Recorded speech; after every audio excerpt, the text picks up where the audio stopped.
Magandang umaga. Andito po tayo ngayon sa Pasunangka Eco Park kung saan matatagpuan ang Butterfly Sanctuary. Siya ang tahanan ng aking magiging pag-uulat sa araw na ito, ang paru-paro.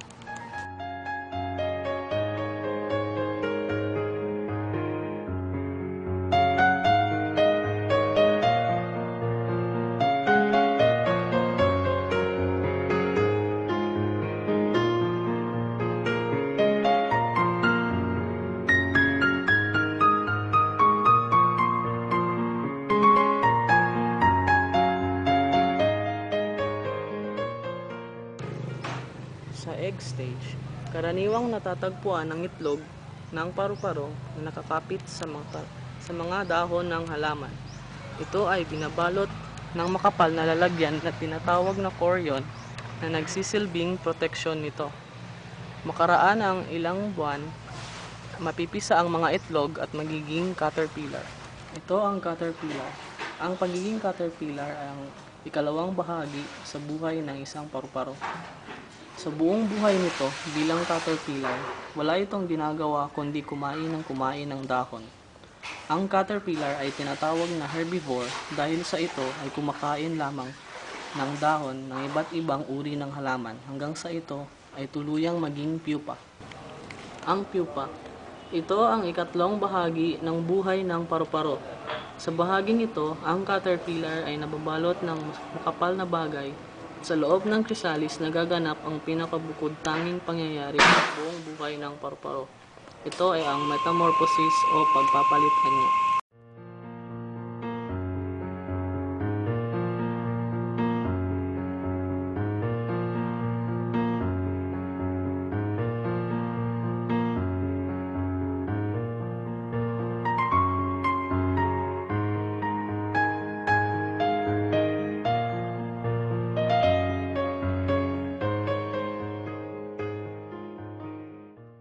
Ang pinakamuling bahagi sa buhay ng paru-paro. Ito ay ang tinatawag na imago o adult stage.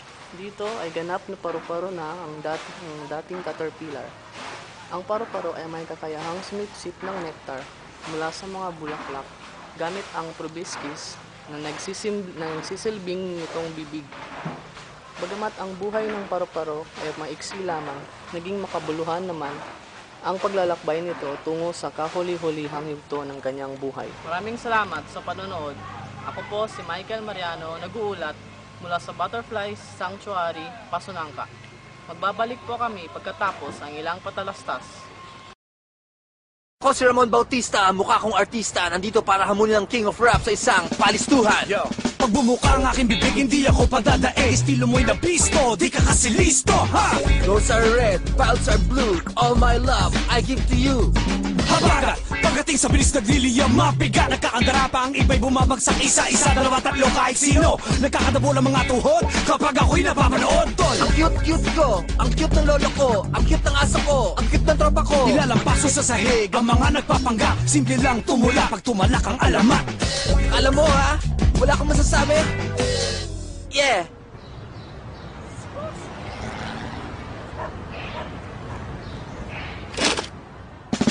Ilang shot lang, di ka na blanco. Ilang shot lang, utak ay listo. Sunod sa ikot ng mundo sa Nescafe, ako'y listo. Sunod tuloy ang usap, sa Nescafe listo ang utak. Sunod ka sa ikot ng mundo, yo. One moment, one Nescafe.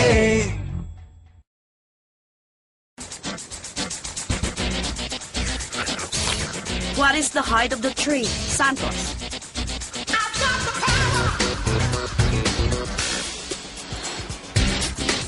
Volunteers? Santos.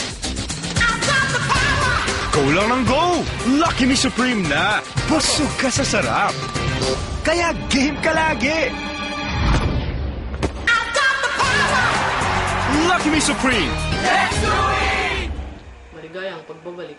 Samantala, sa balitang showbiz, makakapanayam ng aking kabalitang si Lloyd Warner Tan, ang isa sa mga guro ng ama na si Ginoong Ryan Cuevas. Narito ang eksklusibo. Salamat, Michael Mariano. Ngayon, aking makakapanayam ang isang guro ng EMA Computer College na magaling sumayaw na si Ginoong Cuevas. Kadit. Magandang hapon, sir. May mga katanungan po ako sa inyo. Sa anong edad po kayo nagsimulang sumayaw? Alam po namin na kayo ay mahilig sumayaw. Kaya sa anong edad po kayo nagsimulang sumayaw? I think during my kinder one. Sir, pwede English? Pwede pala English, sir? Sa 5 years old. Ganun. So, yung unang dance ko is yung in the Navy.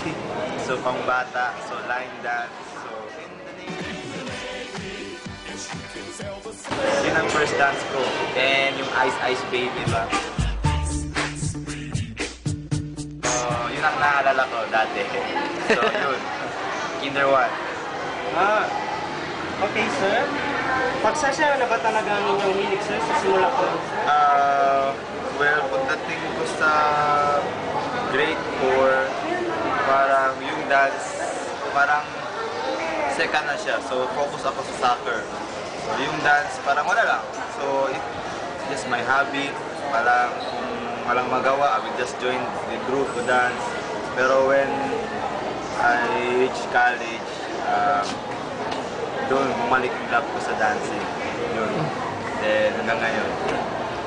Okay, sir. Bukod sa pagsasayaw, sir, ano pa bang mga ibang yung hilig? Hilig? Well, playing badminton, and paintball with my friends, mga guys and places, kagroup ko sa dance. And mixing music, you know?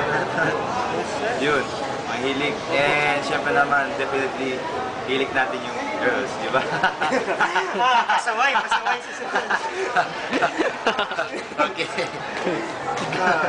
Susunod ko pong tanong, sir, paano niya po napapanatili yung inyong pasyon sa pagtuturo ng sayaw sa iba't ibang klase ng tao? Well, lahat naman tayong may, let's say, term ko, sawa stage, di ba? Sawa.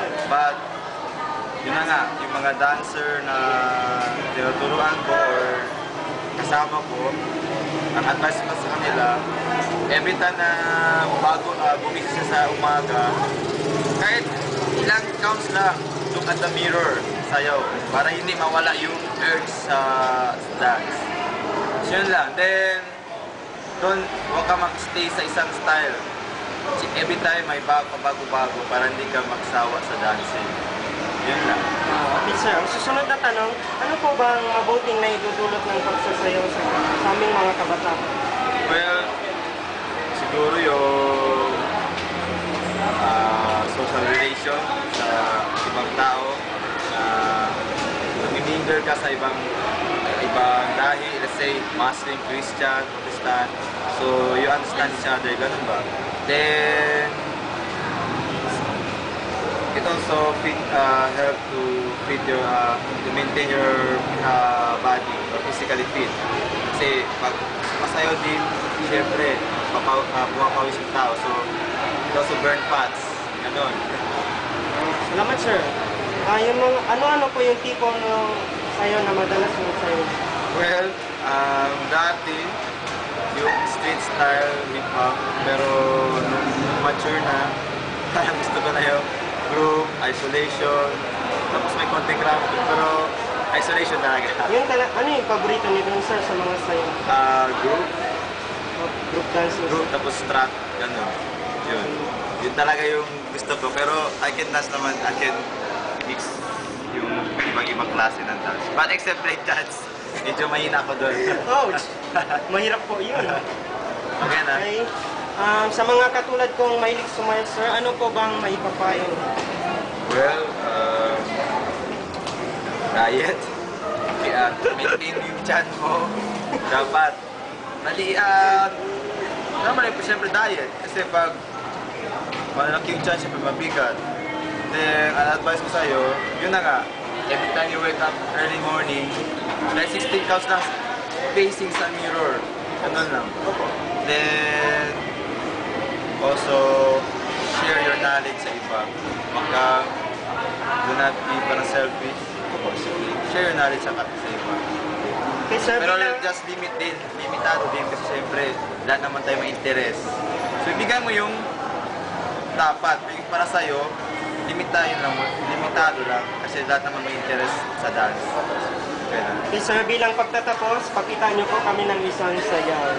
Sample! Sample! Sample! Ano ba? Thank you, sir.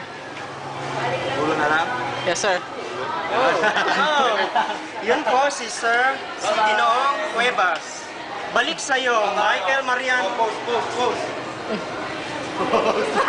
Yun po si Lloyd Warner Tan, nag-uulat mula sa AMA Campus. Hanggang sa muli, ito po si Michael Mariano. Maraming salamat sa panonood ng aming maikling palabas. Thank you.